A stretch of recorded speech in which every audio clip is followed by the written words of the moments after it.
후에 이 중국 담배는 증거물로 압수되었다. 참고로 나는 24시간 일하고 24시간 쉬는 격일제 근무로 이곳 짜장 모텔에서 근 3년간 먹고 자고 하며 살고 있었다. 그러니까 2019년 8월 8일 오전 11시부터는 내가 쉬는 날이 되고 교대 근무자 남재윤의 근무가 시작된다. 근무 교대 후 나는 남재윤에게 잠시 나갔다 올게라고 말한 뒤 나의 전기 자전거를 타고 대림역 근처로 가서 놈의 휴대폰을 도림천에 던져버리고 돌아왔다. 그런 후 옥상에 운동하러 간다는 핑계로 엘리베이터를 타고 6층으로 가서 계단을 이용해 301호로 몰래 들어갔다. 침대에 엎어져 있는 놈을 욕실 바닥으로 옮기기 위해서였다. 방을 계속 피로 오염시킬 수는 없었기 때문이다. 그런데 놈의 사체는 생각보다 무거웠다. 내게 행패 부리다 쇠망치로 머리통을 쳐맞고 뒤진 이놈은 키 175cm 전후에 몸무게 90kg 정도 되는 체격이었던 것 같다. 참고로 나 장대호는 키 162cm에 80kg이다. 나는 놈의 양팔을 붙잡고 끌다시피 힘을 쓴 끝에 겨우 놈을 욕실 바닥으로 이동시키는 데 성공했다. 짜장 모텔은 각 층마다 녹화되는 CCTV가 없었기에 내가 3층에서 뭘 하든지 다른 사람들은 확인할 수 없었다. 이런 허술하고 낡은 여관 환경이 나의 범행을 더욱 용이하게 하였다. 나는 또한 나의 돈과 죽은 양아치 놈의 돈을 더해 301호 숙박비를 선결제한 것처럼 장부를 기재하여 교대 근무자 남재윤으로 하여금 301호를 신경 쓰지 않도록 했다. 8월 8일 저녁에는 불안한 마음에 밖으로 나가 잠을 잤다. 신림역 근처 어느 모텔에서 방을 잡고 잤던 것으로 기억되며 그 와중에 점집에 들러 2번이나 점을 보기도 했다. 다음날 아침 나의 근무를 서기 위해 짜장 모텔로 다시 돌아왔다. 2019년 8월 9일 오전 11시 남재윤을 퇴근시키고 24시간 동안의 내 근무가 시작되었다. 이젠 내 근무 날이므로 나는 남재윤의 눈치를 볼 필요 없이 비교적 자유롭게 301호에 드나들 수 있었다. 평일에는 손님이 별로 없었기 때문에 나는 틈날 때마다 301호에 들어가 여러 가지 생각을 했다. 내가 죽인 거지만 사체를 마주보는 일은 무섭고 서늘한 것이었다. 301호 에어컨을 계속 켜두었기에 드나들 때마다 오싹한 기운이 감돌았다.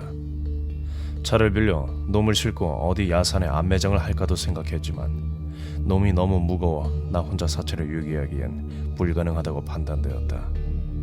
어찌할 바를 고민하며 잠시 자수를 할까도 생각했지만 지금 이 상황은 나 외에는 아무도 모른다는 확신에 사체만 잘 처리하면 완전 범죄를 완성할 수 있을 것만 같았다. 이에 사체를 토막 내 유기하기로 결심했다. 1층 카운터로 내려와 근무를 하면서 사체 처리를 어찌할지 구상했다. 1년 전에 짜장 모텔 지하실 잡동사니들을 정리하며 어떤 상자에 과도와 식칼, 여러 조리도구 등이 들어있던 걸 기억하며 지하실로 내려가 톱칼 한 자루와 부엌칼 한 자루를 챙겨 301호에 가져다 놓았다. 그 와중에 걸레 등도 함께 챙겨 들어가 방바닥 혈흔을 닦아내며 방안을 정리하기도 했다. 온라인 쇼핑몰 등에서 방 벽지에 튄 혈흔을 은폐하기 위한 스티커를 주문했고 방독면, 방향제, 큰 배낭도 주문하였다. 2019년 8월 10일 오전 11시 다시 남재윤과 근무 교대를 하고 나는 신림동에 있는 나의 원룸으로 가서 기타 가방과 절단기를 챙겨 짜장 모텔로 돌아왔다. 그런 다음 남재윤에게 옥상 가서 운동하고 올게 라고 말한 뒤 6층으로 올라가 계단을 통해 다시 301호로 들어갔다. 그리고 부엌칼로 놈의 오른편 목을 썰어보려 시도했다. 그러나 사람 가죽은 생각보다 두꺼웠고 두려운 마음이 들어 그만 포기하고 1층 숙소로 돌아와 잠을 잤다. 저녁 무렵 일어나 카운터로 나가보니 온라인으로 주문했던 가방, 방독면, 방향제, 스티커 등이 도착해 있었다. 8월 10일 토요일은 주말이라 평소보다 조금 손님이 많았기에 남재윤은 나를 그닥 신경 쓰지 않고 제 할 일을 했었던 것 같다. 8월 10일 저녁 10시경 기타 가방 안에 작은 가방과 방독면, 방향제, 절단기, 고무장갑을 넣고 맨 후 남재윤의 눈치를 살피며 옥상에 운동하러 가는 척 6층으로 올라가 또다시 계단을 이용하여 301호로 들어갔다.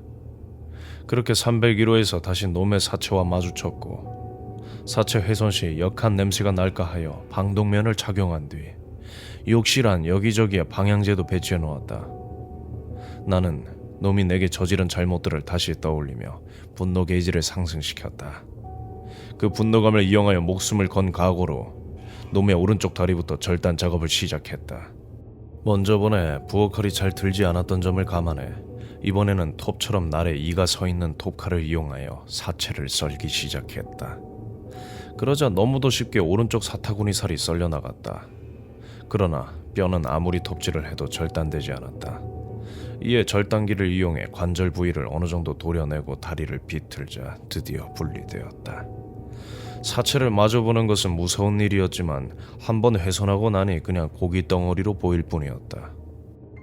대담해진 나는 같은 방법으로 놈의 왼쪽 다리, 오른팔, 왼팔, 마지막으로 놈의 목을 잘라 순차적으로 욕조 안에 넣었다. 이로써 놈의 사지와 머리를 잘라 몸통만 덩그러니 남게 되었고 토막난 사체들을 검정색 쓰레기 봉투에 담아 묶어가지곤 방 안 침대 위에 올려놓았다. 사체에 에어컨 바람을 직접 쓰게 하여 사체 부패를 지연시킬 목적이었다. 토막 시신 중 부피가 작고 가벼운 머리통을 작은 가방에 넣고 1층으로 내려왔다. 이에 남재현이 의아해하며 지배님 어디 갔다 오신 겁니까? 라고 내게 물었다. 옥상에서 운동하다가 깜빡 잠들었지 뭐야. 이렇게 둘러대고 나는 한강에 놀러 갔다 올게 라고 말한 후 내 전기 자전거를 타고 달리기 시작했다.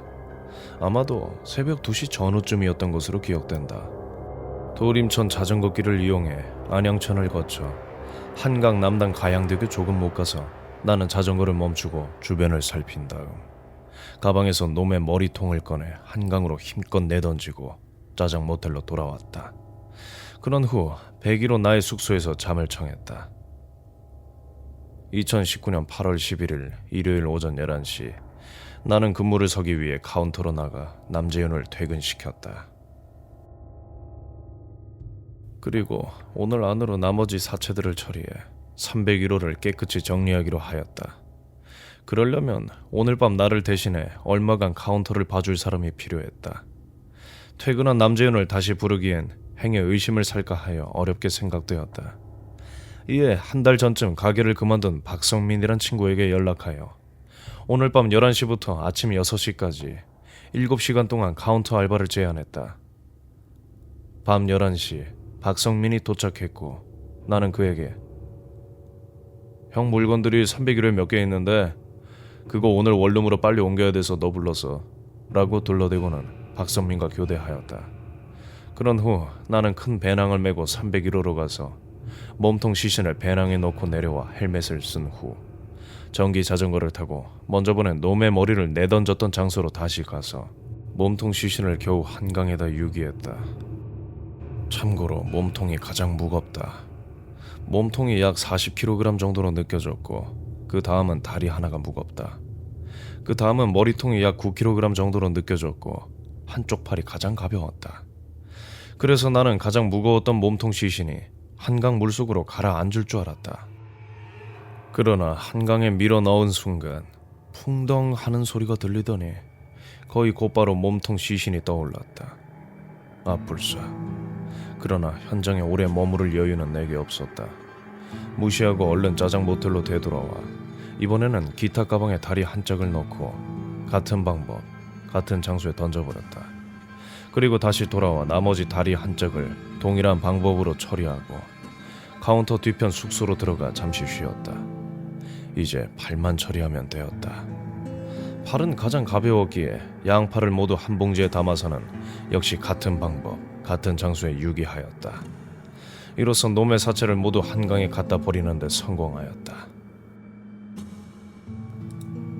돌아와 301호를 청소, 정리하고는 박성민을 퇴근시키고 내가 카운터에 앉아 5시간가량 업무를 보다가 2019년 8월 12일 오전 11시 남재윤과 근무 교대를 한 후 카운터 뒤편 나의 숙소로 들어가 잠을 잔 것으로 기억된다.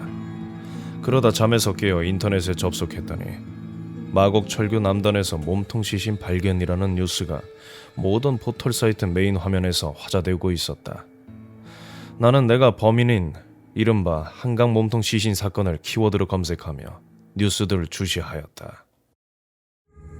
여러분의 사연과 제보를 받습니다.